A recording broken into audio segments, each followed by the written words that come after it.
ભરૂચના કવિઠામાં પંચગવ્ય સ્નાનનો પવિત્ર પ્રયોગ કરાયો।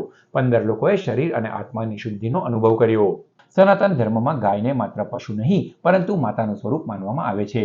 ગાયમાંથી પ્રાપ્ત થતી 5 પવિત્ર વસ્તુઓ દૂધ, દહીં, ઘી, ગોબર અને ગૌમૂત્રનું મિશ્રણ એટલે પંચગવ્ય, જે આયુર્વેદમાં સર્વશ્રેષ્ઠ ઔષધિ તરીકે જાણીતું છે। આ પરંપરાને જીવંત રાખવા અને તેના મહત્વને લોકો સુધી પહોંચાડવા માટે ભરૂચ નજીક આવેલ કવિઠા ગામની નંદિની ગૌ શક્તિપીઠ ગૌશાળા ખાતે એક વિશેષ કાર્યક્રમનું આયોજન કરવામાં આવ્યું હતું।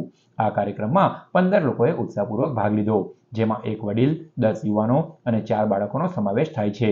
જય ગૌ માતા। નંદની ગૌ શક્તિપીઠ કવિઠા ભરૂચ ખાતે જે કહ્યું હતું એ પ્રમાણે આજે ગોબર એટલે પંચગવ્ય, જેમાં ગાયનું દૂધ, દહીં, ઘી, ગૌમૂત્ર અને ગોબર, આ બધા જ દ્રવ્યોનો એક સપ્રમાણ ઉપયોગ કરીને તૈયાર કરેલું પંચગવ્ય કે જેની અંદર વિશેષ રૂપે ચંદન પાવડર, હળદર અને મુલતાની માટી ઇત્યાદિ જે નેચરલ બ્યુટિફિકેશન કરનારા પદાર્થો છે એ ઉમેરીને પંચગવ્ય સ્નાન આજે કરાવવામાં આવ્યું છે।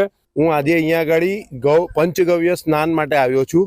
મને પોતાને એવું હતું કે પંચગવ્ય સ્નાન કેવી રીતે કરી શકાય એમ તો સાંભળ્યું હતું, જોયું હતું બી ખરું વિડીયો પર, પણ આજે પોતે ખરેખર અનુભવ એટલો સરસ થયો કે બોડીની અંદર એક એક અંગ જે છે એક પોઝિટિવિટી બોડીની અંદર મળતી થઈ છે।